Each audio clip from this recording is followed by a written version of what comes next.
Jeune. Bonjour Agnès. Bonjour Brigitte, bonjour Philippe. Bonjour Agnès. Donc effectivement, quand j'étais enfant, je devais avoir, je pense, entre 8 et 9 ans. Mon père avait des vidéos porno. Et en fait, c'était une de mes sœurs. Parfois, nos parents, ils sortaient chez des amis et ils nous laissaient toutes seules à la maison. Et on a une qui... En fait, on était 3 filles. Moi, j'étais la plus jeune des 3. Et une des sœurs, la plus grande, nous a dit « Venez voir, j'ai un truc à vous montrer ». Et donc, elle nous a montré ces vidéos. Comment vous dire ? Moi, en fait, pour moi, ça a été positif, dans le sens où je les ai vus avec mes sœurs. On en a beaucoup ri. Moi, ça m'a permis de voir c'était quoi l'acte sexuel, parce que c'était très tabou au sein de ma famille, donc on n'en parlait pas, et le sexe était interdit seulement au mariage, où on avait le droit de... Oui. Mais elle avait quel âge à cette époque-là, votre sœur aînée ? Alors, si moi j'avais 8 ans, donc elle devait avoir 12 ans. Ah oui, quand même, très jeune aussi, alors. Oui. Ouais. Mais bon, ce que j'entends parfois dans vos émissions, c'est que on savait que c'était interdit, on savait tout ça. Donc c'est pas comme si... Oui, il y a une transgression, donc vous saviez. Voilà. Et puis bon, vous l'avez fait ensemble, en riant. Enfin, c'était une sorte de jeu quand même. Et puis peut-être que cette pornographie-là, je suppose que ça remonte aux années de la vidéo, donc bien avant les années 90. Oui, c'est ça, dans les années 80. Ouais. C'est quand même une pornographie, j'allais dire, assez soft, hein, oui. Oui.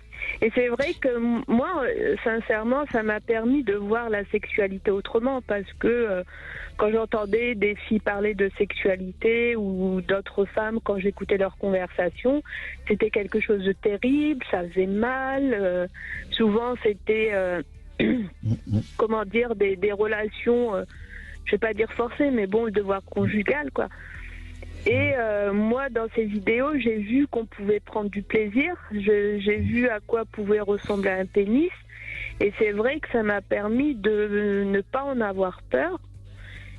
Et écoutez, il est réellement intéressant votre témoignage, parce que ça va vraiment à l'encontre de ce qu'on dit, ce qu'on entend.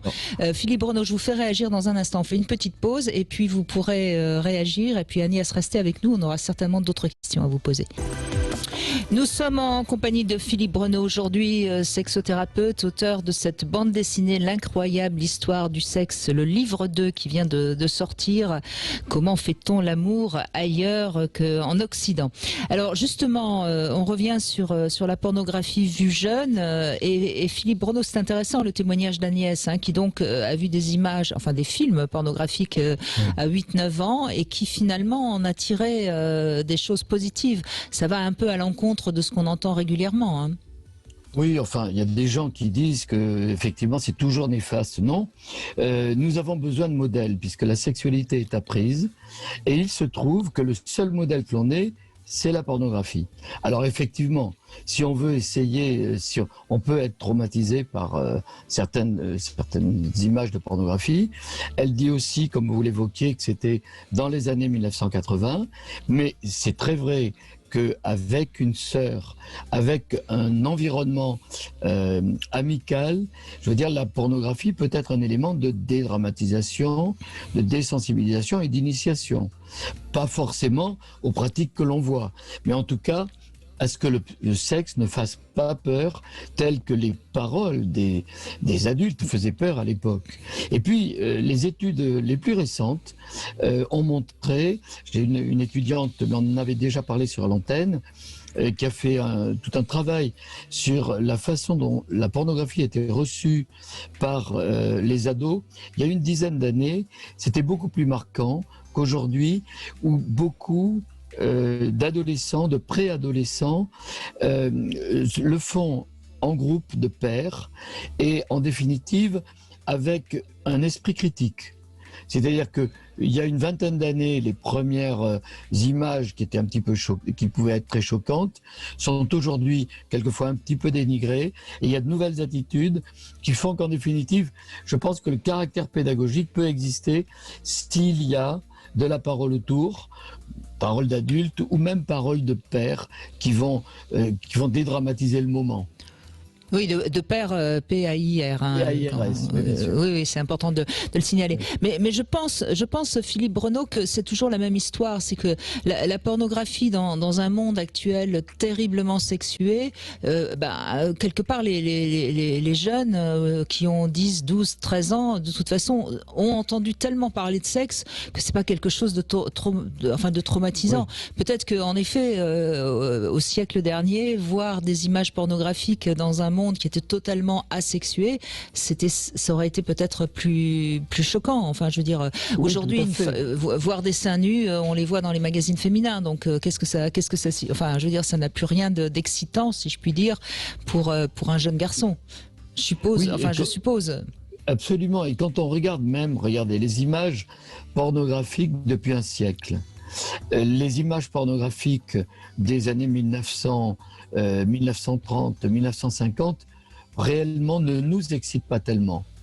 Et en fait, ce sont de nouvelles façons d'être, des corps différents, des séquences, des rythmes différents, qui peuvent être excitants, parce que tout le problème de l'intrusion, ou du moins quelque chose qui soit traumatisant, c'est la confrontation à l'excitation quand on n'y a jamais été préparé.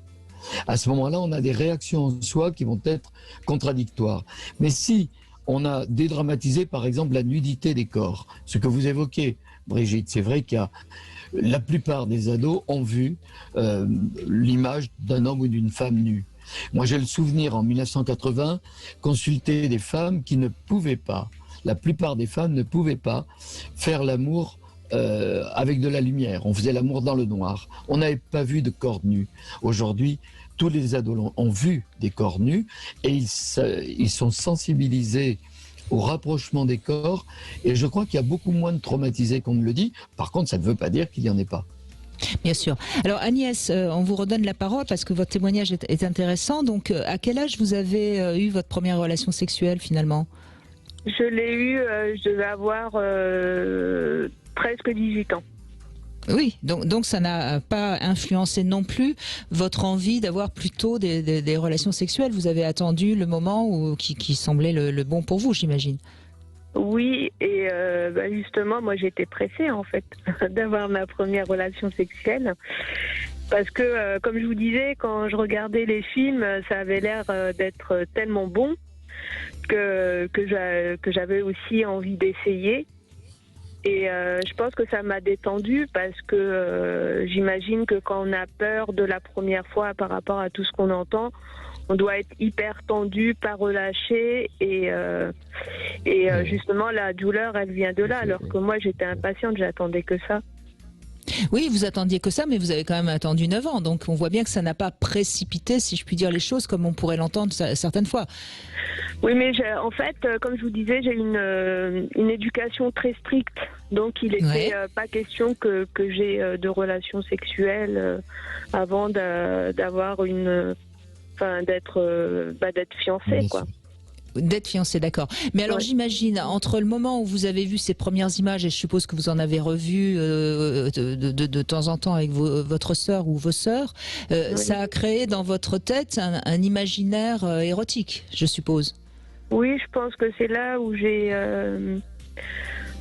Vous êtes construit une idée, si je puis dire, de ce que serait la rencontre avec un homme. Pour moi, c'était quelque chose d'agréable. Et c'est vrai que le sexe masculin ne me faisait pas peur. Mm-hmm. Donc, à partir de là, ça allait, mais j'étais pas... Quand je regardais les images, j'avais pas d'excitation, contrairement à aujourd'hui. À l'époque, j'en avais pas, c'était plus... de la curiosité ? Voilà, de la curiosité, de l'amusement avec mes sœurs, et puis voilà, de la curiosité, de la fascination. Et après, ça s'est construit, je pense, petit à petit, mais quand j'étais jeune, je me souviens pas avoir eu du plaisir, de l'excitation. Oui, Philippe. À l'adolescence. D'accord. Philippe, vous vouliez réagir, allez-y. Oui, je trouve très intéressant ce que vous dites, c'était de l'amusement avec mes sœurs. C'est-à-dire, c'est ça qui a fait que vous avez eu une initiation à la sexualité d'une façon j'allais dire, accompagné d'une façon bienveillante. C'est-à-dire que vous pouviez à la fois en rire, vous pouviez très bien vous informer en riant, c'est de l'information. Et parce qu'il y avait ce contexte avec les sœurs. Mais ça, c'est très vrai. Si l'environnement est soit critique, soit hostile, ça va donner des choses compliquées parce que vous ne saurez pas comment réagir. Tandis que toutes les trois, vous étiez en train d'apprendre, en train de vous désensibiliser et apprendre que la sexualité, c'était quelque chose de normal. Oui, puis ça a été un contre-feu par rapport à une éducation très stricte, visiblement très prude peut-être même de votre famille. Oui, justement par rapport à ça, notre père qui était très dans la religion ou très strict où fallait bien se tenir et nous dire voilà pendant ce temps-là, lui il regarde, je crois que les titres c'était Blanche-Fesse et les 7 mains. Enfin, des choses comme ça. Oui, c'était des titres très drôles à l'époque, c'est vrai. Oui, mais je me disais, mon père regarde des films porno pendant qu'il est en train de montrer. En fait, il avait 2 visages. Et nous, on n'a pas compris cette... comment dire, cette face où notre père est très strict, trop strict même, et cette face où il regarde des films porno, ce qui est censé être interdit. Oui, bien sûr. Oui, Philippe, allez-y. Oui, c'est très intéressant ce que vous dites encore. C'était non pas une autre époque, c'est toujours le cas. Les films porno étaient toujours possédés par les pères et pas par les mères. Alors qu'aujourd'hui, des femmes peuvent utiliser le porno pour de l'excitation. Mais pourquoi les pères l'utilisaient-ils et ils cachaient les cassettes porno et que les enfants trouvaient, évidemment. C'est tout simplement parce qu'il faut rappeler à quoi servaient ces cassettes porno.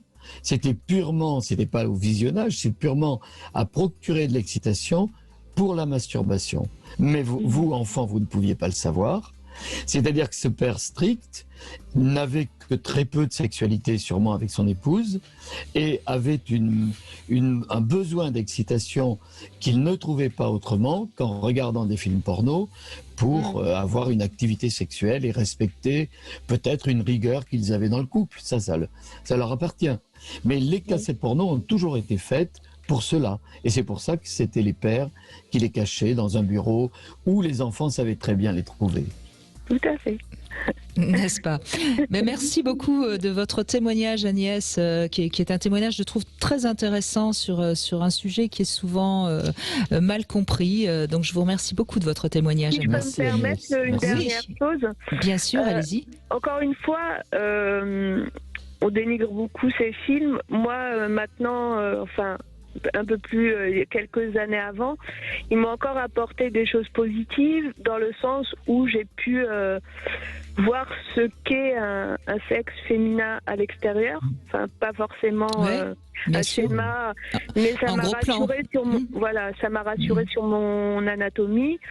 Ça m'a permis aussi parfois d'avoir des idées de position sexuelle,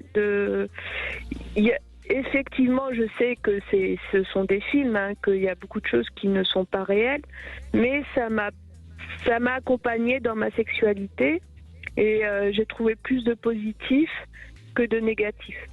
Voilà, je voulais juste finir avec ça.